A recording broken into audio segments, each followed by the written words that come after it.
Ouais, c'est bon. Euh, Chers amis, mesdames, messieurs les journalistes ici présents, nous avons voulu convoquer cette rencontre avec la presse à ce stade de la campagne électorale des législatives, s'il vous plaît, pour faire un peu une étape de bilan, histoire de faire le point de ce qui a été fait et de l'apprécier avec les journalistes ici présents. Je vais donc lire le texte liminaire, mais cette conférence de presse est co-animée avec Dr Malick Diop, monsieur le directeur général de la CEPEX, et futur honorable député à l'Assemblée nationale. Et avec Abdou Karim Fofana, monsieur Abdou Karim Fofana, qui va intervenir en tant que coordonnateur du comité électoral de Dakar. Mesdames, Messieurs les journalistes, dans 3 jours exactement, dimanche 31 juillet 2022, les Sénégalais seront appelés à choisir les 165 députés devant constituer la 14e législature de la République du Sénégal. En effet, démarré le lundi 10 juillet 2022, jour de la Tabaski, le Sénégal a vécu pendant 19 jours la campagne électorale en vue des législatives. La coalition Benno Bokk Yakaar se félicite du calme, de la sérénité et de l'esprit de responsabilité avec lesquels une bonne partie des listes engagées aura mené ses activités sur l'ensemble du territoire national, confirmant la maturité de la démocratie sénégalaise. Dans les 46 départements et au-delà, dans la diaspora, il n'a été relevé jusqu'à aujourd'hui aucun incident majeur. Pour sa part, la délégation nationale de campagne de la coalition Benno Bokk Yakaar, conduite par notre tête de liste, Madame Aminata Touré, a mis en œuvre avec succès et en phase le programme de rencontre avec les électeurs sénégalais. Comme dans notre tradition, notre campagne a d'abord été lancée par des visites de courtoisie auprès des principales familles religieuses du pays. Pour ces premières étapes, partout, la coalition Benno Bokk Yakaar a exposé le bilan de 10 ans de législature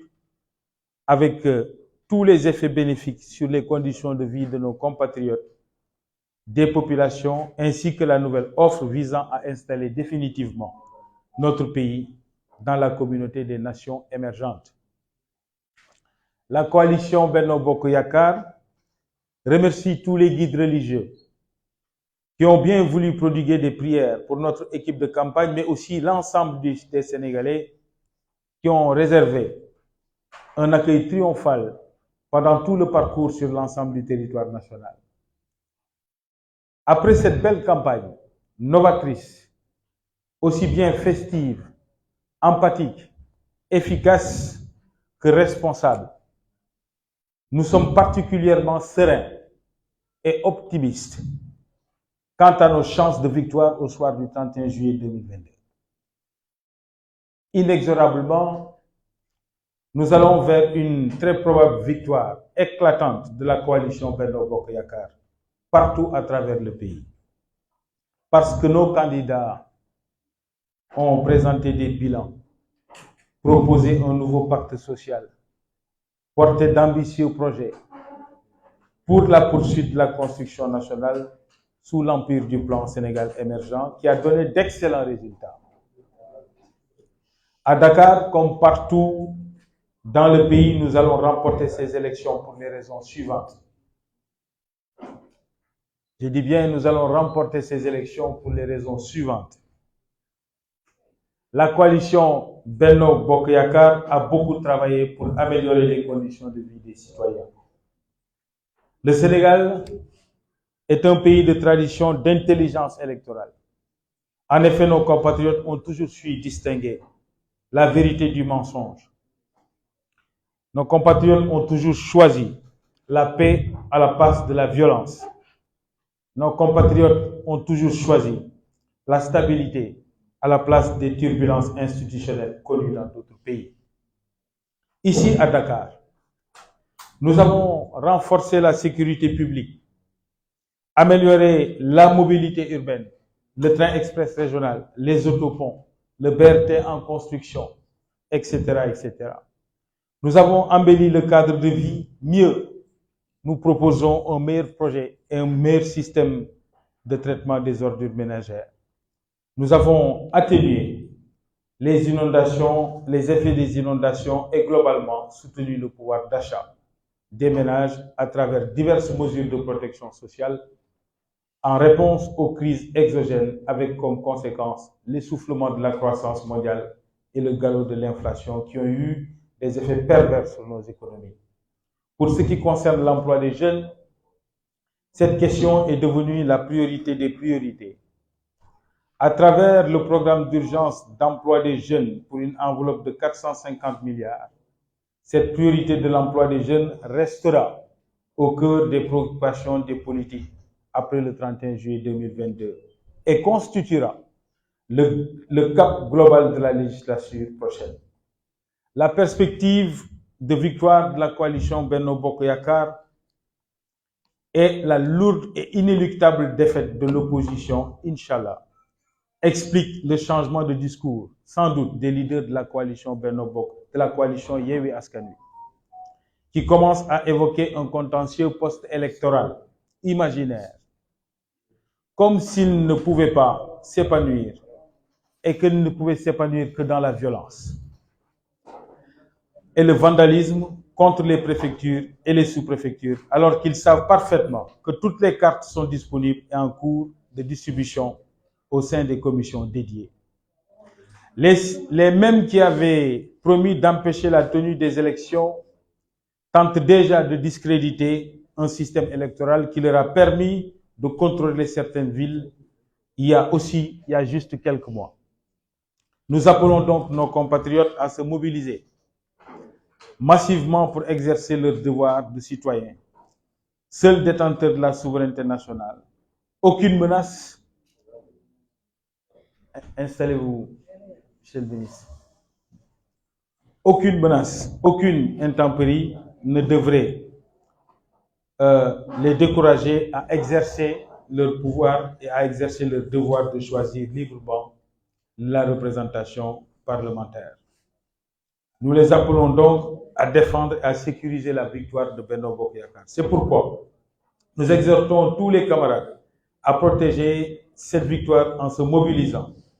jeunes, femmes, partout à travers le pays, en travaillant main dans la main, unis, solidaires, pour tourner vers un seul objectif: préserver la victoire du Sénégal à travers la victoire de Benno Bokk Yakaar le 31 juillet 2022. Je vous remercie de votre aimable attention. Merci beaucoup, chers amis journalistes. Donc, nous allons commencer à engager nos échanges. S'il vous plaît, si on garde un peu de silence dans la salle, ça permet de s'entendre. S'il vous plaît. Nous allons donc souhaiter la bienvenue à Monsieur le ministre Abdou Karim Fofana, il est sur plusieurs fronts en même temps. On le comprend, mais il a le don d'ubiquité. Il peut se démultiplier. Très bien. On va donc sans tarder vous donner la parole, Monsieur le ministre. À docteur. Très bien.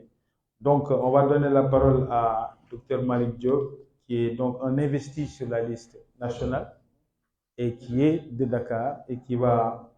dire un mot dans le contexte de campagne à travers les angles que nous avons déjà engagés dans le texte. Et ensuite, mais allez-y, prenez la parole. Je rappelle que nous sommes en live.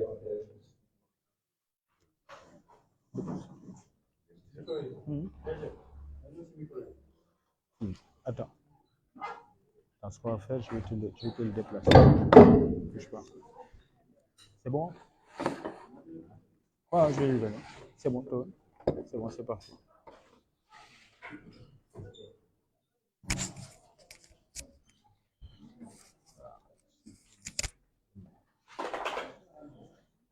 waaw asalaamaaleykum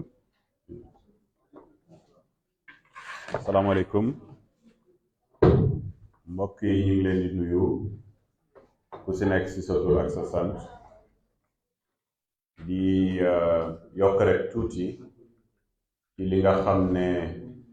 coordonnateur cellule communication Benno Bokk Yaakaar wax na ko ci fi ñu jëm fu am solo la te day baax bu ñuy waaj a dem ci élection yu mel nii ñu joxe li nga xam ne moom la ñu ooyee la bonne information wax dëgg doomu Sénégal ndaxte loolu moom mooy suñu rôle. dama bëgg ñu xam ne Benno Bokk Yaakaar tey ñu ngi dem ci élection mais bëgg na leeral doomu Sénégal ne que le 31 juillet kenn du fal président bu bees le 31 juillet incha allah kenn du fal président bu bees parce que demuñ élection présidentielle le 31 juillet incha allah faluñ ay maire ndaxte élection locale mi ngi si suñu ginnaaw passé na maire yi ñu waroon fal nañ leen ba pare le 31 juillet fi ñu jëm mooy élection législative ñu fal ay député ñu dem représenter ku ci nekk sa localité ak Sénégal wërngël këpp ak diaspora représenter leen ci pencum ndaw réew ñu am yaakaar lool ci li nga xam ne moom lañ gis ci Sénégal wërngël këpp damay joxe rek ay tegtal bu fekkee ne dañu doon basé wu kese ci élection yu locales yi passé ñu garder même résultat yi bu ñu garder woon même résultat yi élection locale yi passé ci 165 députés yi dinañ ci am 130 ci 165 députés yi dinañ ci am 130 loolu la chiffre yi joxe te loolu ñu nekk en face dañu bëgg ñu koy nëbb mais nañ ko leeral d'abord voilà ñuy wax quoi que ce soit loolu mooy dëgg waaye ñu leeral leneen itam nekk élection locale comme nawetaan la am na ñu bari ñoo xam ne ñi ngi woon ci bokk ci Benno Bokk Yaakaar defoon li ñu naan ay liste parallèle ñooñu ñëpp boo wëree Sénégal wërngal këpp tey jii ñooñu ñëpp ñi ngi ànd ak ñun monsieur le ministre Abdoul Karim Fofana dina leeral ci 19 communes Ndakaaru yi les changements radicaux yi nga xam ne nar na am ndaxte ñooñu ñëpp tey jii ñi ngi ànd ak ñun ci liggéey bu ci ñëwee di ngeen xam bu baax a baax que li ñu daan def na woon fowoon élection nationale loolu lañu defaat rek fii ci Ndakaaru maanaam élection yi passé 2019 ñoo gagné Ndakaaru élection présidentielle élection législative également buñ fi mës a am rek ñoo gagné Ndakaaru Benno Bokk Yaakaar dina leen won 1 plus 1 égale 2 bu ko démontrer rek li nga gis 1 plus 1 égale 2 incha allah le 31 Benno Bokk Yaakaar mooy gagné Ndakaaru comme ni ko tàmm gagné dama bëgg également ñu leeral mbir c'est la première fois dans l'histoire du Sénégal xëy na yenn période yi sax ñun fekkewuñu ko mais de nettali nañ ñu ko 1960 ba léegi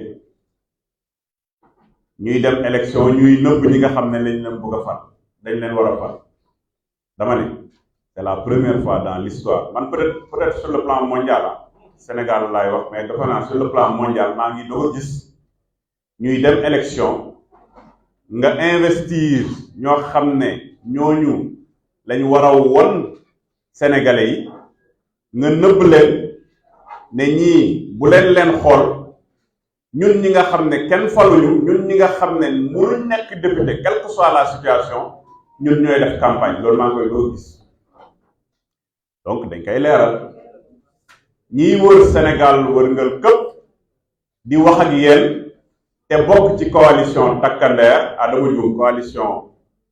Yewwi Askan Wi mën nañ leen woowee coalition takkandeer parce que ñi ngeen gis du ñooñu ñooy falu le 31 juillet takkandeer yooyu ngeen di gis ñuy wër du ñu nekk député te loolu kenn mënu ko dindi bu nekkul ci liste mënoo nekk député loolu moo xew Sénégal actuellement donc li ñuy wax amul bopp amul genn parce que amul benn utilité pour doomu Sénégal parce que du ñu falu bëgg nañ xam nag ñan ñoo nekk ci seen liste te li ñu am ci information ñoom ci seen bopp xamuñ ñan ñoo nekk seen liste waaye pourquoi doomu Sénégal di leen voter donc loolu yëpp buñ ko boolee gis ne ñun bu ñu jëlee woon li xew rek loolu yëpp dinañ ko am ci député xalaat nañ ni incha allah le 31 Benno Bokk Yaakaar dina am une majorité écrasante à l'Assemblée nationale. Je pense que des éléments précis dinañ ko ci wax préciser leen plus tard lan mooy rôle député lan mooy également li nga xam ne moom lañ namm def ci législature bii di ñëw muy 14e législature également sur ces résultats là comment pousser les Sénégalaises et les Sénégalais ñu voté Benno Bokk Yaakaar moo tax Benno Bokk Yaakaar gisoo leen ñu xuloo ñu xeex da ngeen leen di gis ñu dugg ci kër yi di waxtaan ak nit ñi di leen jox information di leen wax réellement lan mooy programme bi ak fi ñu jëm te population yi ñu ngi adhéré te comme population yi adhéré bés ba dinañ voté et incha allah dinañ mën am la majorité à l'Assemblée nationale. Je vous remercie.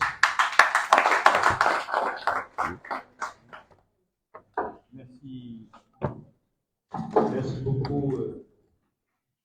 délégué honorable.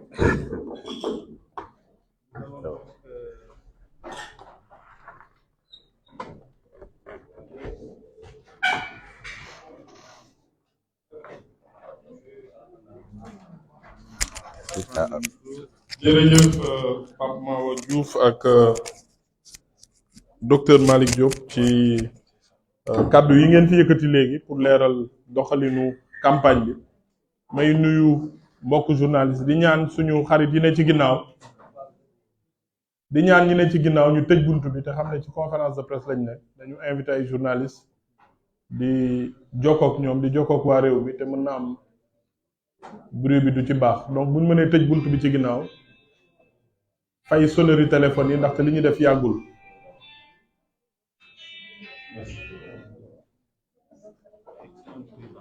mën nañ tëj ci ginnaaw s'il vous plaît mën nañ tëj buntu bi. ko defee ñu mun a jublu ci waxtaan. Ablaye. ñu ngi leen di gërëm di leen sant ci daje bi ñu daje fii tey di def suñu conférence de presse ngir waxtaanee campagne bi ak taxawaayu coalition Benno Bokk Yaakaar defe naa ne ñi ngi toll ci 20e jouru campagne li ci des benn fan kese la ñu ànd di wër Sénégal di waxtaan ak sénégalais yi ni ko docteur Malick Diop waxee léegi bu ñu amee seetlu ci campagne bi ni muy doxee ci élection nationale yi Benno Bokk Yaakaar da ci am tradition bi mooy wër waxtaan ak sénégalais yi waxtaan bu sell waxtaan bu ànd ak jàmm waaye li ñu seetlu at mi waxtaan tamit bu ànd ak neex deret ñu ngi ciy félicité suñu tête de liste madame le premier ministre Mimi Touré wax dëgg yàlla gis nañ touche bi mu andi ci campagne bi jàmm ji mu andi ci campagne bi wax yu teggine yi mu andi ci campagne bi defe naa ne sax daan nañ tooñ benn homme politique ci année 80 yi naan diw neex deret waaye defe naa mën nañ jàpp ne Mimi Touré neex reetaan wala neex doyen xamatuma borom rëy bi neex ji loolu yëpp day wane Benno Bokk Yaakaar état d'esprit bi nga xam ne moom lay demee ci élection yi demuñu ci élection yi di woo nit ñi ci toj ci yàq wala ci saaga wala ci tuuma ndaxte ñun li ñu ñor mooy li nga xam ne moom le président Macky Sall yàgg a wax mooy yokk Sénégal yokk sénégalais yi mission bi nga xam ne dañu ko dénk wax naa ko politiciens yu bari dañuy jéem a nax nit ñi naan leen révolution Sénégal du réewum révolution réewum évolution la ndaxte fa politique tolloon 1960 président Senghor ak président Lamine Gueye bi ñëwee def nañ li ci war defe naa ne boobu multipartisme lañ daan wax ak yu demee noonu bi président Abdou Diouf ñëwee def li ko war président Abdoulaye Wade def li ko war président Macky Sall nag ci loolu la ne sénégalais yi jox ko li nga xamante ne moom mooy confiance élection yi mujj 2019 élection présidentielle di élection nationale 6 sénégalais sur 10 maanaam fukki sénégalais yooyu jël juróom-benn yi moom lañ votal ni ñu jógee ci élection locale yi passé élection locale boo leen déggee ñu koy fàttali ndaxte dafa niroog élection législative ndaxte dafa am dose scrutin national ak dose scrutin départemental boo doon xool ci département yi Benno Bokk Yaakaar donte sax li docteur Malick Diop wax léegi ne élection locale xeetu nawetaan la koñ boo dem bu nit ñi bokkee parti dinañ ne ñoo bokk leneen ba war a tax mu bëri ay liste commune boo dem département boo dem waaye malgré loolu Benno Bokk Yaakaar gagné na fanweer ak juróom-ñetti département ci ñeent fukk ak juróom-benn maanaam 38 sur 46 boo fekkee communes yi la ñuy wax nag gagné na lu toll ci ñeenti téeméer ak juróom-benn fukk ci ay département ci boo ko doon nat ci juróomi téeméer ak juróom fukk ak juróom-ñett yi nga xam ne moom la Sénégal am muy 558 wala 559 communes loolu nag bu ñëwaatee ci élection yi ñun dinañ am majorité boo xam ne moo ëpp sax la ñu amoon ca 2017 parce que 2017 defe naa 115 députés la ñu am sur 165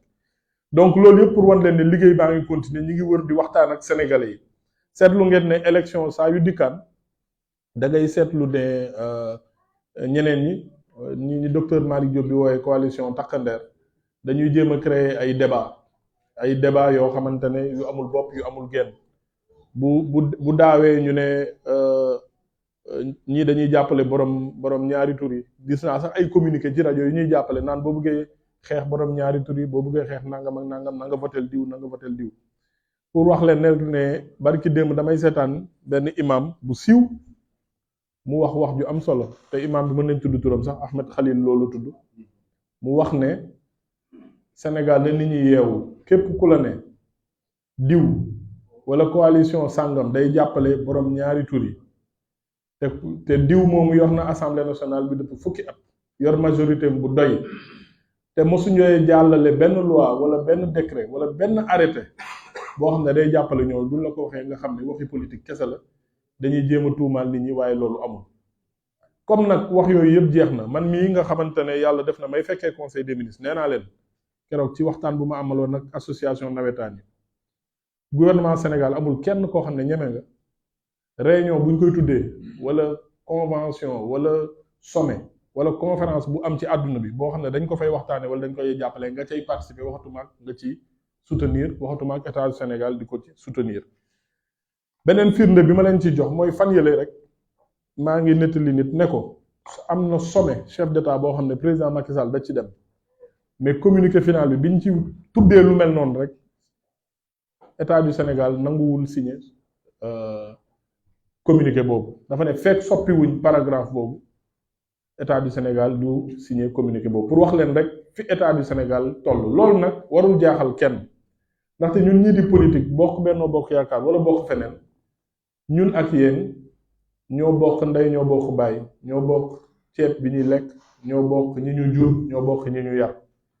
ni ngeen bañee loolu ak ni ngeen bëgg li ngeen bëgg ci seen njaboot loolu lañ bëgg ci seen njaboot defe naa ne képp ci ñun ku ñu yeewoon ne la sa rak sa doom wala nangam mi ngi ci nangam defe naa di nga am li la métti donc wax yu ñaaw yooyu defe naa ne ci élection yi néew na luñ ko ci dégg ndaxte liñ leen di wan rek mooy waa opposition bi liñ nekk mooy tuumalaate fan yi tamit gis ngeen bi taw bi tàmbalee rek ñu tàmbalee ti wax inondation ku nekk uti sa raakol ñii uti seen groupe ñii uti seeni pompe dugg utali banlieue bi waaye boo leen amee seetlu année 2010 année 2009 bu inondation amoon ndox bi day des juróom-benn weer ci kër yi wala mu des weer ci kër yi man maa ngi fàttaliku 2012 2013 inondation bi muy am point yi ñu daan tudd Dakar Philippe Maguilène Senghor VDN Nord Foire Ouest Foire Pikine Irrégulier Sud Dalifort Cité Soleil Grand Yoff Grand Médine Kër Massar Alaaji Paate Kër Massar Camibas ak feneen jàppoon naa ci 12 tours waaye boo leen seetloo année bi ñeenti point la ñuy tudd zone de captage parce que mur de clôture bi dafa daanu te li daaneel mur de clôture bi bokk na ci population yi fay sotti ay déchets solides di bëtt mur bi ba mur bi mënatul téye ñaareel ba boo demee Grand Médine ak benn partie Grand Yoff restructuration bi dafa eggagul waaye mi ngi en cours boo demee fi ñuy wax Kër Massar fi ñuy wax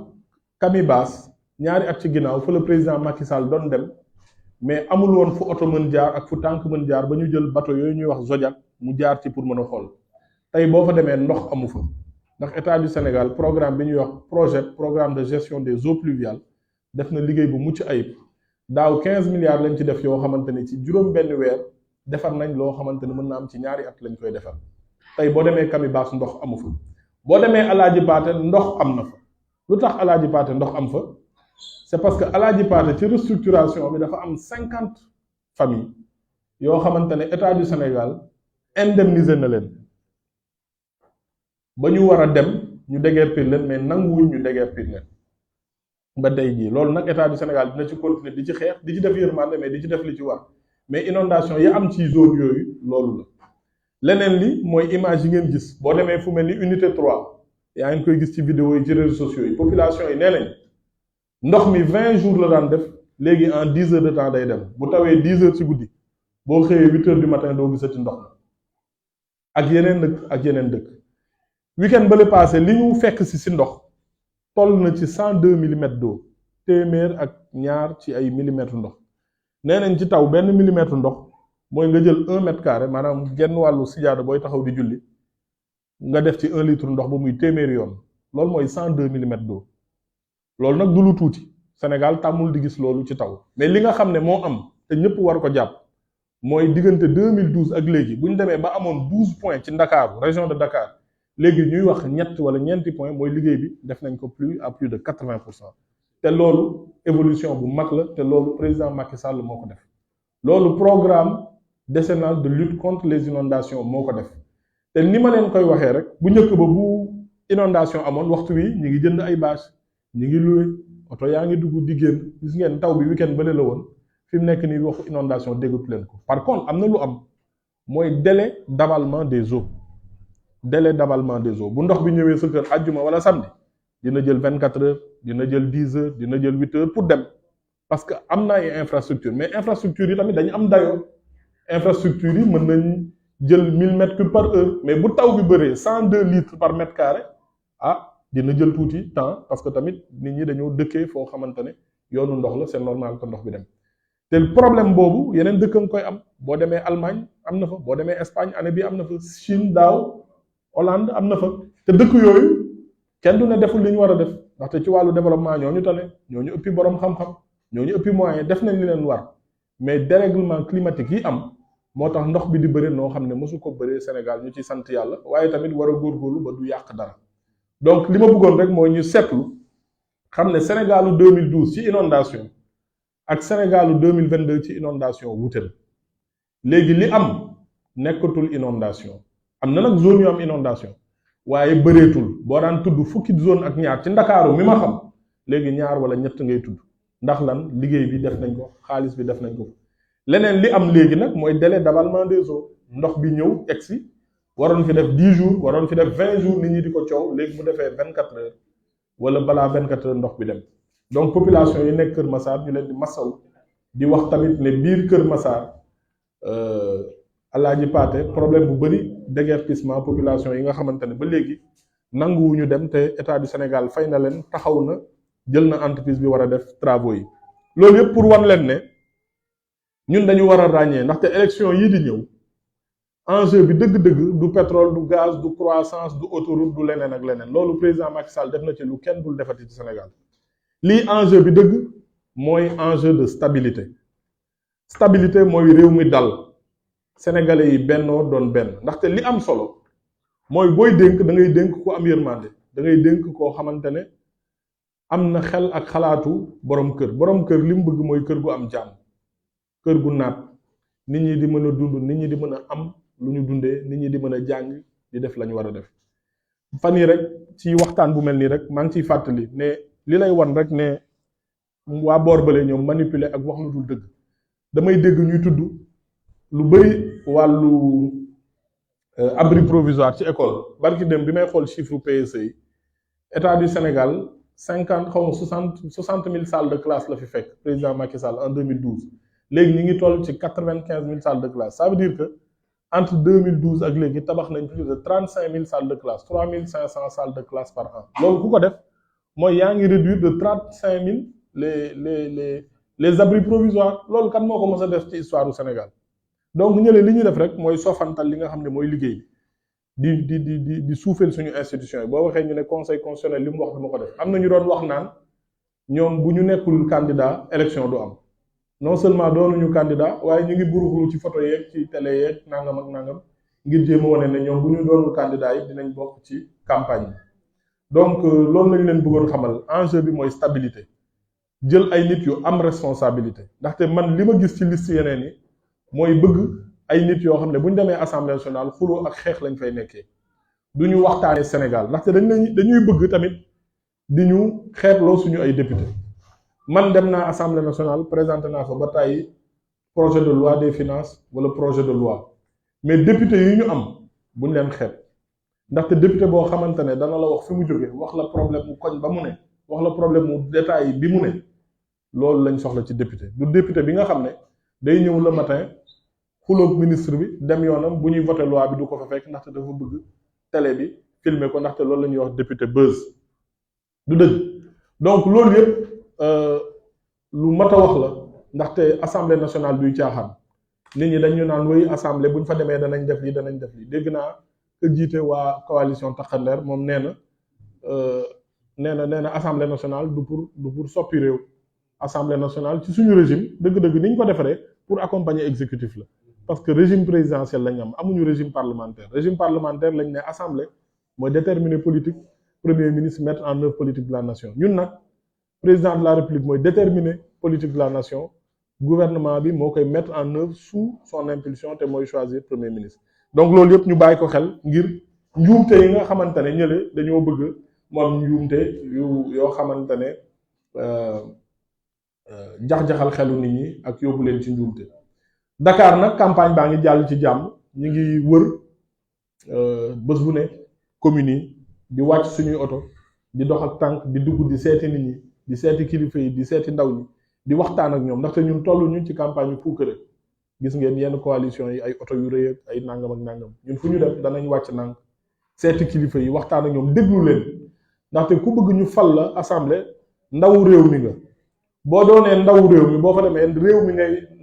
mi ngay waxal askan wi ngay waxal donc baax na nga wax leen li nga bëgg a def waaye baax na it nga déglu leen ngir xam lan mooy seen bébét donc commune Dakar yëpp def nañ leen ñun suñu campagne ci bésu tabaski lañ ko tàmbalee ñun ñëpp defe naa ne bi ñu tabaskee ba tisbaar weesu rek génn nañ suñuy kër wër ànd ak suñu tête de liste nationale wër waxtaan seeti ñëpp ñoo xamante ne rek ay kilifa leen ci Dakar continuer di ko def commune par commune bés bu ne diggante midi ba 22h ñu wër dugg ci kër yi waxtaan te am nañ ci appréciation bu positive ndaxte li ñu seetlu mooy fu ñu dem rek nit ñi ñaar la ñuy waxtaanee ñun de naw nañ leen ci dal gi naw nañ leen ci wax yu rafet yi ngeen di wax te sant nañ président de la république ci liggéey yi mu def seetlu nañ tamit ne nit ñi ñu ci bëri nee nañ at mu jafe la gis nañ ne ci mbas lañ jóge gis nañ tamit ne ci atum crise lañ jóge njëg yu bëri dafa yokku waaye ñoom sax li ñuy wax mooy état du Sénégal naka la def ba njëg yu bëri yokkuwul ndaxte boo ko seetloo état du Sénégal damay méngale souvent dëkk yi nga xam ne dañuy produire pétrole ak ñun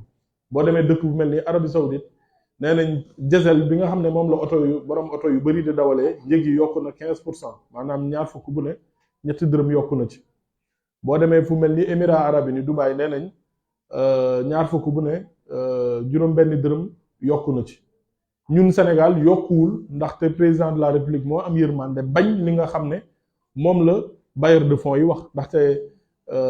FMI ak Banque mondiale suñuy xarit lañ dañuy jàppale ci suñu projet yu bëri waaye bëri na mesure yoo xam ne mën na am bu ñu déglu woon ñeneen ñi dañuy yokk prix yi yokk njëgu ceeb yokk njëgu suukar yokk njëgu essence ba sénégalais yi duñ ko attan président nag li mu def mooy priorité bi mooy année bi jël ci budget bi 800 milliards xam nga ne budget boo xam ne 5100 milliards la woon ci at mi nga fexe def ay effort ba génnee juróom-ñetti téeméeri milliards 800 milliards nga ne 500 milliards yi bugguma prix électricité yokk bugguma prix wu essence yokk bugguma prix wu diesel yokk donte essence sax borom barke yi mel ni El Hadj Kase ñoo koy dawal moo tax yokk nañ ci tuuti du dëgg mais diesel yokkuñu ko courant yokkuñu ko ceeb bi ak suukar ak dëwlin état bi lépp lu mu ci daan jël ci taxe ak droit de douane bàyyi na ko motoon na 50 milliards juróom fukk ci ay milliards bi ñu demee ba njëg yi di gën a yokku état du Sénégal tamit président de la République defaat na leneen maanaam def subvention ba nga xam ne ceeb suukar dëwlin def nañ ci 150 milliards ngir njëg yi bañ a yokku leneen li ñu def tamit mooy état ci lan la mën def ay dërëm ba fexe ba njëg yi yokku du dëgg njëg yi yokki nit ñi duñ ko yëg bi ci jiitu mooy salaire yi président Macky Sall bi muy egsi Sénégal defe naa 91 000 fonctionnaires la ñu amoon fi mu ne ñu egg nañ ci presque 161 000 wala 170 000 fonctionnaires yoo xamante ne état du Sénégal moo leen di fay loolu nag fexe na ba salaire yi yokku tamit ndaxte bu njëg yi di yokku du njëg yëpp nga mën a bloqué mais am na njëg yoo xamante ne boo ko mënul bloqué li nga def mooy yokk salaire yi tey li ñu def mooy fexe ba ci salaire yi enseignants yi bi nga xam ne enseignants yi boo nee Sénégal 170 000 fonctionnaires wala 161 000 fonctionnaires ñoo ci ne enseignants yi ñooy 100 000 yi wala un peu plus de 100 000 seen salaire yokku na man am naa xaritu jàngalekat boo xam ne saa su ne daf may tooñ naan ah yéen kat Benno Bokk Yaakaar boo leen ne yoonu yokkute moom jàngalekat bu ne moom gis na ci boppam ndaxte nee na ma salaire am 280 000 la woon léegi egg na ba 450 000 du ma wax tur bi ndax damay bay bu ñibbee jabar ji poñe ko léegi retraité yi tamit gis ngeen président li mu ci def déjà retraite minimale bi te fan yi sax defe naa mi ngi xalaat tamit jigéen ñi nga xamante ne seen borom kër bu génnee àdduna ñu mën a jot retraite bi ni ñu ko daan jotee loolu tamit di lu am solo personnel de santé donc ci personnel enseignant bi salaire yi ñu yokk egg na ba 100 milliards leneen li nga xam ne moom sant président Macky Sall sénégalais yi nag ñu ngi wane tamit seen mbégte ne ñoom yokkute boobu lañ bëgg li ñu bëgg mooy réew mi di gën a dox te réew muy dox nattukaay bi yomb na réew muy dox du coow li ci mbedd mi du révolution du nañ toj nañ taj nañ lakk ak nañ def nangam mooy li ñuy bay ci réew mi ndax mi ngi yokk réew moo xamante ne 400 000 tonnes ñeenti téeméeri junniy tonnes la daan bay ci gerte 2012 léegi dépassé nañ million bi ñu ngi ci 1 million 2 1 million 3 réew moom mi ngi yokk réew moo xam ne li ñu daan bay ci céréales maanaam ci pepp boo ko seetloo ci 2012 mi ngi woon ci 2 millions de tonnes maanaam boo boolee sorgho mboq ak ceeb léegi ñu ngi ci 3 millions 600 réew moomu mi ngi dox réew moo xam ne li fi daan ñëw ci touriste motul woon 1 million 3 wala 1 million 5 léegi ñu ngi egg ci 2 millions 5 ci nit yi wàcc ci aéroport bi at mu jot balaa Covid réew moom mi ngi yokk réew moo xam ne courant mi ngi gën a am autoroute yaa ngi gën a am piste de production yi ma fàttali leen rek ne Sénégal lancé na tuuti rek balaa élection yi li ñuy wax PSD programme spécial de désenclavement programme spécial de désenclavement mooy programme de réhabilitation et de construction routière bi gën a mag ci histoire du Sénégal plus de 411 milliards 2400 kilomètres de route réhabilité wala construite te niñ ko defee mooy UKEF maanaam United Kingdom Export Finance mooy banque à l'export u Angleterre moo lebal xaalis boobu Sénégal ba pare ne ko bu ñu la ko joxee mën nga ko tas ci entreprise u Sénégal yi donc ci sous-traitance 60 entreprises Sénégal ñoo ci liggéey moo xam piste de production la moo xam tali yu bees yu ñuy defar ak tali yu màgget yoo xam ne dañ koy rénover loolu tamit muy lu bees sénégalais yi nee nañ loolu lañ bëgg a dégg loolu lañ bëgg a gis ak hôpitaux yi ñu wax ko président Macky Sall bi mu fi nekkee ba léegi defe naa li ñu tabax ci poste de santé ëpp na 300 li ñu tabax ci centre de dialyse jóge nañ 2 egg 21 li ñu tabax ci ay hôpitaux ci at ñetti at yu mujj yi rek defe naa ne 6 nouveaux hôpitaux la wala 9 nouveaux hôpitaux yu bees tàq 6 ak 9 parce que ci at mi rek lancé nañ defe naa fi ñu tàmbalee mooy Kaffrine mooy Kédougou mooy Kolda su ma juumul Touba def nañ Saint-Louis Mbour Tivaouane ak hôpital Dantec mi nga xam ne ñu ngi koy soppi donc Kédougou tamit am hôpitalam donc loolu mooy wane dëgg-dëgg ne coppite yi ñuy xaar ci réew mi loolu la ndaxte coppite mooy fexe xale yi di jàng coppite mooy fexe nit ñi di gën a bay coppite mooy fexe nit ñi di gën a mën a faju coppite mooy fexe nit ñi di gën a am tali yu ñu jaar ngir di mën a doxi seen soxla coppite mooy nit ñi gën a am kaaraange coppite mooy ñu gën a am médecin ci ñetti at yi rek li ma fekkee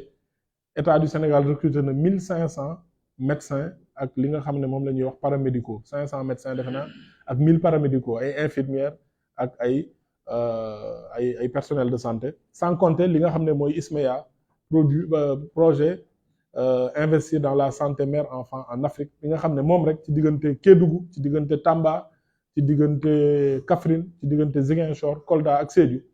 defe naa ne recruter nañ fa 905 personnels de santé donc effort yooyu lañ bëgg waa Sénégal ak waa Ndakaaru joxaat président Macky Sall majorité à l'Assemblée nationale ndax liggéey yooyu mën a continuer loolu incha allah am nañ ci yaakaar amul sikki sàkk waaye liñ bëgg mooy département bu mel ni Dakar gën ci contribuer moo tax suba ci tàkkusaan wala bu ñu julee àjjuma rek danañ def mobilisation bu mag place de l'Obélisque mobilisation boo xam ne ñu ngi ciy woo ñëpp ngir woote ngir ñi nga xam ne ñoo bëgg président Macky Sall am majorité bi ci war ñu dajee place de l'Obélisque accueillir suñu tête de liste nationale bu ko defee ñu def suñu meeting de clôture ci jàmm mobiliser nag suñu électeur dimanche ci jàmm ñu xëy dem voté ji ci jàmm bu 19h wala bu 18h ni mu daan amee rek ñu gagné leen jël bu amul benn werante am na gone yu koy waxee ay bàcc waaye ay bàcc moom defe naa ne gars yi doyal nañ ci nañ ko def jël rek du dëgg jël bu amul benn werante wasalaam maa ngi leen di gërëm di leen sant jërëjëf. Merci camarade Abdou Karim.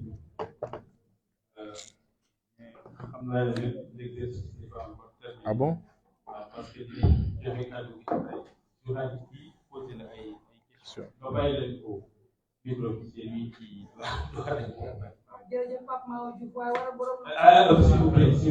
s'il vous plaît, c'est pas le sens de cet exercice-là.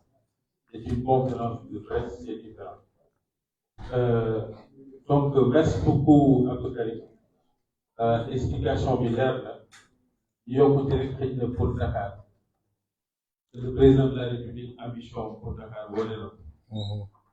Ndax ku wane le train express régional wane le BRT wane ambition ci interconnexion entre Dakar ba Diamniadio ak la corniche de la VDN nga xam ne yéeneem ci Ndakaaru yéene bu rëy ndax ñi dëkk Mbao dëkk Yaraax dëkk Kër Massar dëkk ba Rufisque ba Bargny ba Diamniadio kenn du leen convaincre ci li nga xam ne mooy yéene président de la République de Dakar ñi nga xam ne ñooy parce que BRT bi war a jaar nga xam ne BRT bi xam naa di nga gën a faram-fàcceel détail yu investissement bi et ku gis ni mu xare kanamu Dakar jóge ci ak central bi jëm ba Guédiawaye bi nga xam ne yéen gi su pare la face de Dakar mooy changé te loolu yëpp nag su ko président de la République mënee def dafa fekk mu am une majorité confortable su ko permettre mu mën a yéene yéenam ci Dakar nag war na tax waa Dakar yu itam jox ko la liste de la coalition Benno Bokk Yaakaar de Dakar. Ça fait une grande victoire au soir du 31 juillet 2022 et être conforté dans son ambition pour la capitale. Légui, yaakaar naa ne l'essentiel a été dit. On va prendre une ou deux questions et puis après on va peut-être voilà nous donner la parole à. Très bien, allez. Bon, asalaamaaleykum wa rahmatulahi taala wa barakatuh. Maa ngi tudd Papa Daouda Diène. dëkk Medina ak dëkk Dakar républicain. waaw damay rafetlu déjà kayit bi nga xam ne bi ngeen ko fii ce qu'on appelle la déclaration liminaire. li ma ci rafetlu benn ci xam-xam ci gëstu mooy gisuma ci benn yoon bu ñu bindee le 11 à savoir le parlementaire c'est déjà quelque chose. L'autre aspect bu ma ci gën a neex mooy dañ ciy def ce qu'on appelle le nous, qui est le nous de majesté, à savoir que maanaam yéen coalition bi effectivement war nañ benn bokk yaakaar ne wante dafa am benn laaj bu ma la laaj monsieur Abdou Karim Fofana. Le président Senghor disait en matière de gestion d'État, il ne fallait pas qu'il y ait ce qu'on appelle de faiblesse coupable ou bien effectivement de méchanceté inutile. Et il me semble qu'aujourd'hui, à quelques effectivement 72 heures des élections, s'il y a une certaine opposition, je ne parle pas de nous, qui se permet effectivement de proférer certaines menaces jugées abysconiques, qu'est-ce que cela effectivement démontre encore une fois de plus? Beneen bi mooy, aujourd'hui, nous sommes en phase, su ma gisee ñi toog ci table bi, je dirais que je ne dirais pas des as, mais des paraclèses de la communication. À telle enseigne ndax mën nañu nangu ni effectivement malgré toutes ces réalisations durant 10 ans yi nga xam ne ni Macky Sall def na ko ndax tey jii amul ci côté boo xam ne ni vraiment war nu woon toog am laa ni def naa deful ba aujourd'hui mu xaw a situation bi xaw a demee nii asalaamaaleykum wa rahmatullahi wa barakatuh. ma topp benn par benn moo gën. Est-ce qu'il y a une question? Il n'y a pas d'autres questions? Bon. Ok, allez-y, madame. Madame, on vous entend pas. Hein? On lui passe le micro, s'il vous plaît. Diez pas. Fall, vous êtes là. Est-ce que Mamadou Fall est dans la salle? Non.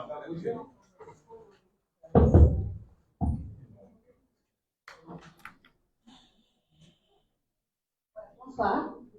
je m'appelle Dieba, je suis journaliste à Imenta. J'ai écouté le ministre Abdou Karim Fofana dire que l'enjeu c'est la stabilité. J'ai écouté aussi Aminti dire qu'il faut parler du gaz. J'ai aussi entendu Ousmane Sonko déclarer que c'est une question importante parlant du gaz et dire que le Sénégal est la 3e puissance productrice de gaz. Ça c'est la première question. La deuxième, que vous inspire le désistement de l'officialisation du soutien de Mary Teuw Niane à Yewwi Askan Wi. Oui. Oui. Parler du gaz. Oui. On prend la troisième. Une autre question, allez-y. Oui, Fadel Gadio, journaliste à MTV. Hier, j'étais en contact avec des parents au niveau du Fouta et quelques parents au niveau du Sud faisaient part de leurs inquiétudes par rapport à l'hivernage avec la tenue des élections du 31 juillet prochain. Bon, vous n'êtes pas le Sénat, mais vous êtes l'État, vous pouvez donner des garanties ou des assurances à mes parents du Sud ou du Fouta par rapport à la bonne tenue des élections avec l'hivernage. C'est ma première question. La deuxième question s'adresse au ministre Karim Fofana. Lors des dernières élections locales, vous avez perdu Dakar. 12 communes, comment comptez-vous renverser la tendance? Et effectivement, au niveau des grandes villes, Dakar, Thiès et Ziguinchor. Très bien. Il y a Merci. d'autres questions dans la salle? Ok. Non, il y en a assez. Merci. Alors, la tenue des élections par rapport à l'hivernage, vous ne devez pas seulement vous inquiéter pour le nord et le sud, il faut s'inquiéter pour Dakar, le centre, pour tout le Sénégal. La pluie est une bonne nouvelle pour tous nos compatriotes parce que la première activité au Sénégal, c'est l'agriculture. Mais il y a aussi un devoir, c'est celui du respect du calendrier républicain. Et le président de la République a tenu au respect du calendrier républicain. Ce qui était annoncé, c'est la fin. On peut fermer la porte, s'il vous plaît. Voilà. Ce qui était prévu, c'est la fin du mandat des députés à la même date, à bonne date. Donc, ce que nous avons fait, c'est tout simplement respecter le calendrier républicain. Maintenant, s'il faut amener des modifications, peut-être ça peut être un sujet du dialogue politique. Parce que nous, comme vous le savez, notre tradition, c'est le dialogue politique, c'est pas les invectives politiques. Donc, l'opposition, comme la majorité, chacun en ce qui le concerne sera libre de proposer lors des négociations pour l'amélioration du code électoral sur les questions de calendrier. Vous avez dit oui, nous avons perdu les élections locales, donc c'était des élections locales, nous sommes en démocratie. Il peut arriver que la majorité perde. Je pense que c'est quelque chose qu'il faut rappeler parce que nous avons un système qui n'est pas parfait, mais qui est excellent et qui est réputé en Afrique. Donc, moi, ce que je retiens de ce que vous venez de dire, c'est qu'il arrive que la majorité perde. Maintenant, Dakar, nous ne le détenions pas politiquement, nous ne l'avons pas gagné, mais nous ne l'avons pas perdu. Donc, nous étions à la conquête de Dakar, nous n'avons pas réussi la conquête de Dakar du point de vue des élections territoriales,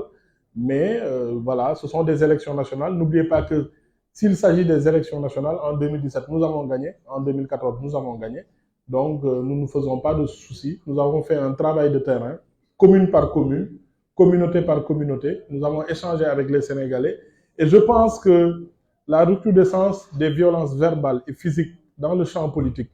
et ces violences dont l'opposition est à l'origine sont des questions qui interpellent les Sénégalais. Et je pense que ce sont des points qui influenceront le vote en faveur de Benno Bokk Yakaar, parce que Benno Bokk Yakaar est la coalition de la sérénité, la coalition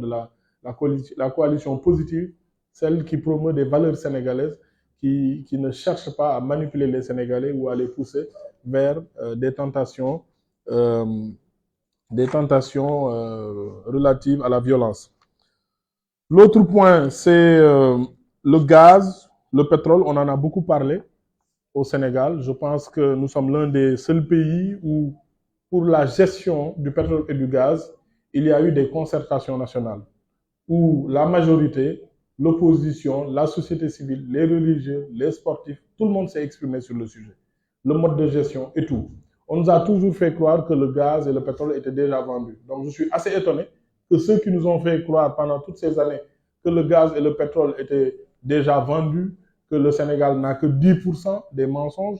reviennent nous demander encore d'en parler. Parce qu'eux, ils ont apparemment la science infuse ou diffuse, ou peut-être qu'ils ont le monopole du mensonge et de la manipulation. Le pétrole et le gaz ne sont pas encore produits au Sénégal. Ils seront produits à partir de l'année prochaine. Au Sénégal, il y a une loi qui a été votée pour la gestion des recettes pétrolières et gazières avec un certain nombre de contraintes pour le gouvernement. Et cela est déjà acté. Et auparavant, il y a eu aussi des concertations sur la gestion des recettes pétrolières et gazières. Maintenant, je peux comprendre qu'en période électorale, si vous êtes en face d'une coalition qui a gagné 38 départements sur 46 il y a moins de 6 mois, 480 communes sur 554, que vous cherchez à aller trouver des sujets peut-être assez techniques, assez compliqués pour le citoyen lambda, pour une bonne compréhension, et essayer de créer de la confusion, comme le font toujours certaines personnes. Il est malheureux aussi de constater que souvent ce sont des acteurs de la société civile qui se prêtent à ce jeu-là. Donc il faut en tout cas le savoir. L'enjeu de ces élections, c'est d'élire des députés qui vont faire 3 ou 4 choses, comme me le rappelle mon ami et grand frère Malick Diop. C'est la représentation, le vote des lois, le vote du budget et l'évaluation des politiques publiques. C'est tout. C'est tout. Maintenant, on vous fera croire qu'un député peut peindre le ciel,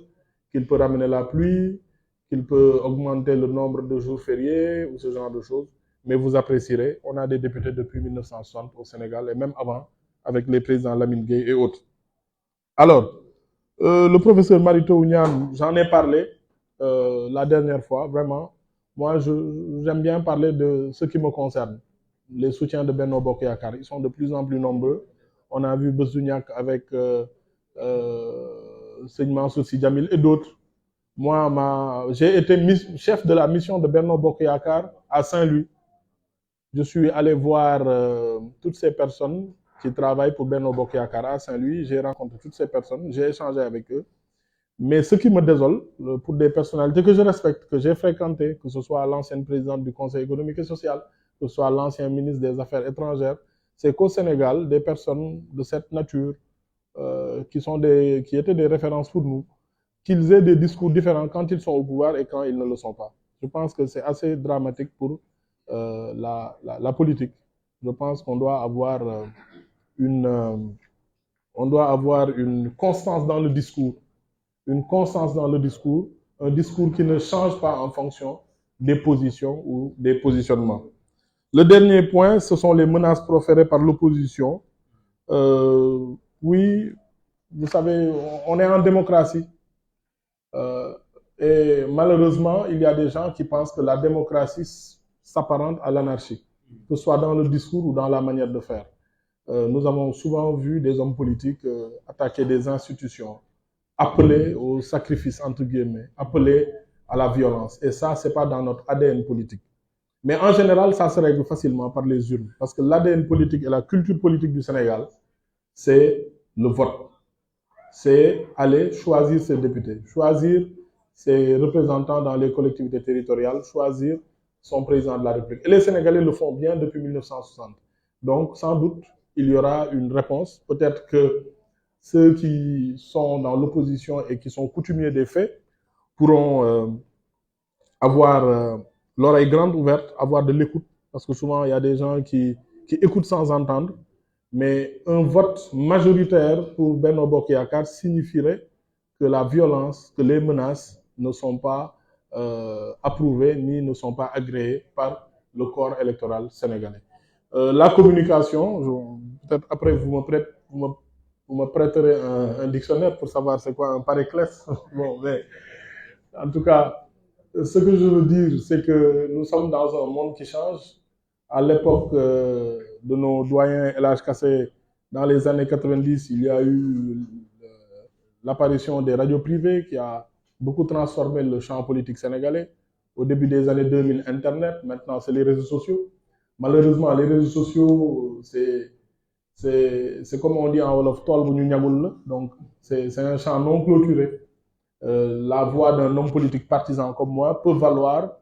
la même valeur que la voix d'un journaliste respecté, talentueux, avec sa déontologie comme El Hadj Kassé. Et malheureusement, c'est ça. Vous avez vu que les réseaux sociaux ont permis à notre démocratie d'avoir plus de vitalité, plus de dynamisme, mais aussi nous ont créé de nouveaux acteurs politiques, des insulteurs qui l'assument,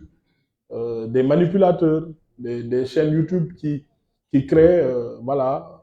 une menace sur la cohésion nationale. Et il faut une ligne de démarcation entre cette démocratie vivante, vitale, dynamique du Sénégal et cette anarchie qui menace notre cohésion nationale, notre système démocratique, qui est un système réputé, qui est un système respectable et pour lequel, de l'autre côté, on essaie de nous faire croire toujours que ça ne va pas, alors que cela va. Dans les autres pays, on rêve d'avoir un système comme celui du Sénégal, où on tient les élections à date, où l'opposition peut gagner la capitale et d'autres villes, où aussi la majorité gouverne sans complexe. Quand il y a des lois, on les fait passer comme cela se doit, parce qu'une majorité ne sert qu'à ça. Une opposition sert mécaniquement à s'opposer à l'Assemblée nationale, une majorité aussi sert à accompagner les politiques de la majorité. Donc c'est un peu ça, je vous remercie. Nous faisons notre travail de communication, mais nous nous refusons de façon éthique, de façon déontologique, à entrer dans la manipulation, dans les exercices de scission de notre cohésion nationale. En tout cas, je remercie tout le monde et on donne rendez-vous pour le travail électoral. Merci. Apparemment, il y a eu une question, c'est ça? Non, très bien. Alors, une minute, on va juste dans le siège du ministre compléter. Oui. Sur la nécessité absolue pour la jeunesse sénégalaise d'être lucide sur les marchands de rêve que nous avons en face. En vérité, les menaces de messieurs de la tête de la famille, il n'était même pas candidat, il était des historiens du tout. Le leader bon, menacer les préfectures en demandant aux jeunes d'aller défoncer les préfectures, voilà, on appelle à la violence, qui peut avoir encore des conséquences dramatiques, puisque c'est comme ça qu'on met en face la jeunesse d'une partie qui n'a pas compris, en face des forces de l'ordre et que ça puisse coûter la vie à des jeunes enfants. Cette irresponsabilité constante, depuis le début de ce processus, alors même qu'ils ont commis les propres erreurs, qui a fait que le risque de Dakar était devenu non paritaire. On a vu leur mandataire regarder les Sénégalais dans les yeux pour leur dire des contre-vérités, pour ne pas dire des mensonges, en disant que c'est le président Macky Sall et le directeur général des élections qui auraient changé de liste, avant eux-mêmes de se confondre dans une cacophonie extraordinaire en justification en disant que c'est l'autre qui a été et que finalement ça a eu ça. Bon, et que c'était donc leur procureur. On a vu leur tête de liste titulaire dire que finalement ils ont commis des erreurs sur la liste nationale et que c'est de leur propre responsabilité si la liste n'est pas retenue. Mais les mêmes personnes ont eu le cure de menacer les institutions du Sénégal si le liste était retenue. Ils ont menacé de mettre ce pays à feu et à sang le 29 si jamais les textes du Sénégal confirmaient les propres dires de leur propre leader. Il faut qu'ils se les tiennent. Les gens n'ont ni peur, n'ont pas de complexe, aiment leur pays et ils sont déterminés à le défendre et ils sont déterminés à défendre le projet politique pour le Sénégal. C'est ça la vérité et il faut qu'ils le comprennent. Nous appelons donc nos concitoyens à faire confiance à la liste de responsabilité, à la liste de l'expérience, parce que c'est des expériences d'hommes d'État sénégalais, de plusieurs obédiences. Chacun d'entre eux aurait pu diriger la coalition. Ils ont choisi de rejoindre le projet de la stabilité, le projet du projet économique cohérent, le projet du projet économique clair de transformation sociale et de développement pour le pays d'ici l'année 2035, avec une vision et un leadership extraordinaire, cohérent et respecté. Voilà pourquoi nous appelons les Sénégalais à acheter le parapluie. Puisque nous voulons aller au vote, nous ne voulions pas empêcher le vote. Nous n'avions pas comme projet d'empêcher les gens d'aller voter. Nous avons vu notre tête de liste être accueillie partout à travers le pays avec ferme. On l'avait vu à Saint-Louis. Avec des chaussures en plastique. Gis nañ ko Saint-Louis mu ànd ak nit ñi. ci biir taw bi ak daalu plastique yi. ak daalu baseena. plastique. Gis nañ ko ak daalu plastique yi muy dugg ci ndox. Gis nañ ko jigéen ñi ndaw ñi góor ñi jigéen ñu tertu ko fépp ci Sénégal. Donc la victoire annoncée de Benno Bokk Yaakaar de dimanche n'est pas une usurpation. Ce n'est pas une usurpation. Nous allons gagner. Nous allons gagner parce que nous avons le bon projet. Nous avons des résultats. Nous avons un bilan. Nous avons des hommes d'État qui dirigent cette coalition et nous avons une tête de liste. Voilà pourquoi nous invitons nos compatriotes à s'armer de parapluie, à prendre des PACA, se lever tôt, aller voter et gagner pour la coalition Benno Bokk Yaakaar. Je vous remercie. Merci, honorable député, d'avoir fait le déplacement et d'avoir été aussi pertinent en face des journalistes. Merci les journalistes d'avoir posé. Vous êtes journaliste? Vous êtes journaliste? Oui, je suis journaliste. De quel DTV? Bon, vite fait. Rapidement, je veux juste vous donner votre perception par rapport aux analystes politiques qui sous-entendent qu'aujourd'hui, si la coalition Benno Bokk Yaakaar parvient à obtenir la majorité. Et je viens de vous dire que nous allons gagner. Qu'est-ce que vous voulez de plus? Attendez, ma question. Aujourd'hui, il pense que vous allez militer pour le président Macky Sall. Nous allons gagner le 31 juillet 2022, c'est l'essentiel.